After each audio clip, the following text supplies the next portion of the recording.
listening to Skeptoid. I'm Brian Dunning from Skeptoid.com. Solving the lead masks of Vintem Hill.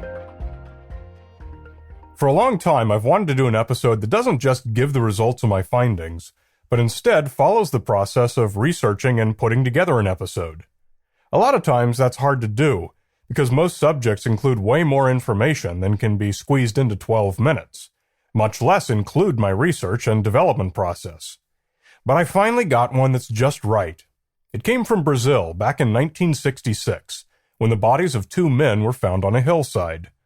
By itself, it might not have been a very interesting case for the police, until they examined the bodies. Each item that they found made the case stranger and stranger. It became known as the lead masks of Vintem Hill. The idea first came in through my email, as most subjects do, from a listener who'd heard of it and thought it sounded interesting. Dead bodies found on a hilltop in Brazil wearing strange lead masks. I jotted a few notes and put it in my folder, and then one day, while looking for a future episode, I came upon it, and it sounded cool enough that I did a few web searches. Morro do Vintem, or Vintem Hill, is a green prominence in the relatively wealthy Rio de Janeiro suburb of Niterói. I haven't been there, and I always like to get a good geographic feel for a location, so I looked it up on Google Earth, studied the angles, and looked at as many photographs as I could find. It's a great place to start any research project is Wikipedia. You'll usually get the popular version of the tale, plus sometimes a few useful references. The story goes that on August 20th, 1966, a boy was flying a kite on the hill when he found two dead bodies. Police were summoned and found the two men, Manuel Pereira de Cruz and Miguel José Viana, who were electronics repairmen in Campos dos Goitacazes, which is pretty far away, about 200 kilometers to the northeast. They were said to be wearing business suits and raincoats, with a package containing an empty water bottle and two small towels. But the oddest thing of all is that they were wearing lead masks. There was no clue what the lead masks were or what the cause of death might have been. The men are believed to have had enough cash on them to buy a cheap used car, around 3 million cruzeiros, which is hard to convert because the inflation rate was staggeringly high in 1966. They took a bus to Rio. On their bodies were receipts for the raincoats they were wearing, since it was raining that day, and a receipt for a bottle of water, needed to return the bottle later to get their deposit back. However, most of the money was unaccounted for, as they only had a small amount left on them. When police questioned the clerk who'd sold them the water, she said they seemed agitated and concerned about the time, and that it was getting dark and starting to rain. They hitched a ride up the hill with two unidentified men in a jeep. And one final touch, they were found with a small notebook. On one page was a list of electronics part numbers, presumably pertaining to their repair business. Some authors have interpreted these as encrypted codes with a special meaning. Normally, I'd follow that up to make sure, but 1, I didn't see a photograph of the part numbers. 2, the time needed to research Brazilian electronics part numbers from 1966 was probably past the point of diminishing returns. And 3, one contemporary author said he'd already done it with a couple of the codes and found them to be legit. So I decided to let that slide. Unfortunately, I almost always have to leave certain threads like this unfollowed due to time constraints. On the other piece of paper was written the following in Portuguese in unusual grammar and translates in English to 4:30 p.m. be at the determined place. 6:30 p.m. swallow capsules. After effect, protect metals. Wait for mask signal. This clue seems to be as close as the police ever got to finding a motive or a cause of death. No capsules were found, and if the men had taken any capsules, possibly poisonous, then we never learned the reason or what they were. According to all the reports I could find, toxicology tests were never done on the bodies, and the reason given was that the coroner was too busy. So, what about these lead masks? Were these some kind of tribal masks, welding masks, costume masks, or what? Turns out they were thin sheets of lead cut by hand into the shape of sunglasses, without the stems. They were found either on the ground or on each man's face. I couldn't quite find where.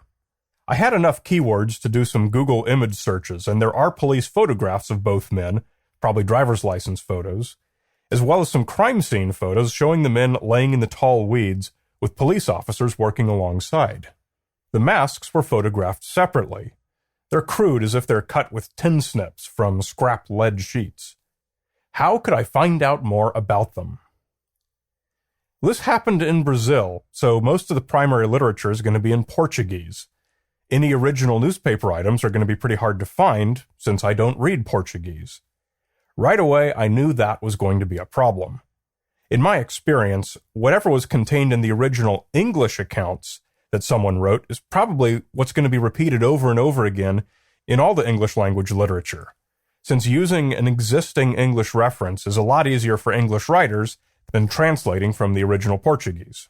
Pretty much every time I've read a story that took place in a non-English speaking country, and I've gone to the trouble to bring in my own translators, I've found that the English version is often incomplete, sensationalized, even wrong in some respects. I figured that was going to be the case here as well. Unfortunately, my Brazilian help was not able to find anything more in Portuguese language news archives than what you or I could find on google.com.br. In fact, many of the blog posts, which constitute the bulk of the online information available about this case, are translated versions of each other with no new information.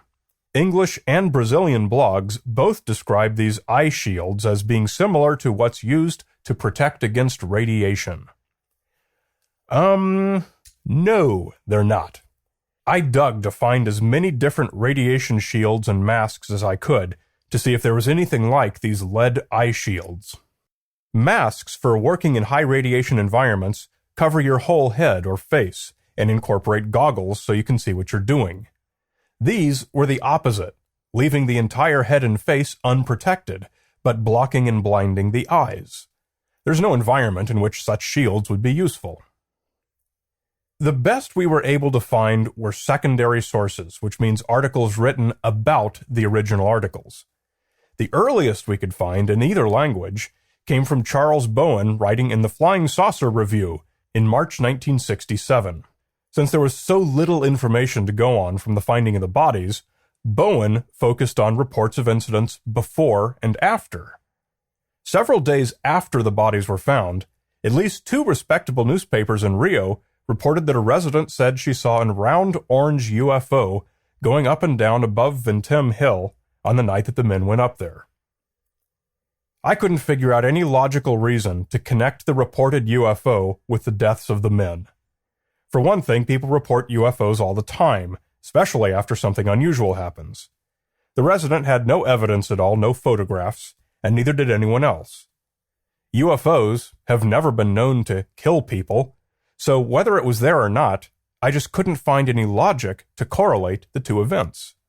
Since the men had written notes describing that they'd taken capsules, it seems that we have a much more likely explanation for their death.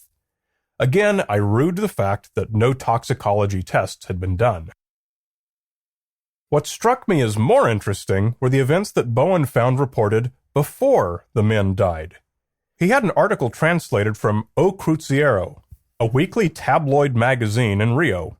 I read all I could find about the magazine, and it seems that at the time, O Cruzeiro reported mainly on celebrities, sports figures, and what we'd usually think of as tabloid news. The reporter claimed that Manuel and Miguel had, along with their friend Elcio Gomes, built some device in Manuel's garden that exploded about 2 months before the deaths. Bowen, it seemed, had really done his homework. Among the articles he had translated was a report that another man, also an electronics technician, had been found dead atop a different hill 4 years before, also with a similar lead mask. Unfortunately, Bowen did not provide any details about the cause of death, and I had no corroborating source. But it does seem like something was afoot among the local electrical repair community. Exactly what Elcio Gomes told police, it turns out, when they questioned him a second time. Apparently these men were all part of a local group that called themselves scientific spiritualists. Gomes said that the 3 of them were interested in trying to contact Mars, and that the explosion had been the unfortunate failure of some device they'd built in pursuit of their spiritualist interests. Compounding this was a book found in Miguel's home workshop, where police found the tools and scrap used to cut the lead masks, with passages highlighted pertaining to intense luminosity related to spirits. Someone expecting to be exposed to intense luminosity might well choose to protect his eyes with lead shields. Bowen also found that 2 weeks after the deaths, the newspaper Folha de São Paulo published a statement by a self-described professor of yoga, who stated that the local spiritualist community would often take psychedelic drugs, and it was his opinion that Manuel and Miguel had died due to an accidental overdose. The professor of yoga's statement was anecdotal, of course, but it did suggest a version of events that seems to fit the limited amount of information available. This was pretty much the point where I simply couldn't get any further with the research. Without better access to documentation that might well no longer exist, we can't do much but speculate. It seems possible that Manuel and Miguel were part of a group interested in triggering spiritual experiences with psychedelic drugs, possibly on specific hilltops, and possibly expecting very bright lights along with the experience. And that's where I'm going to leave the story, still in the unsolved file.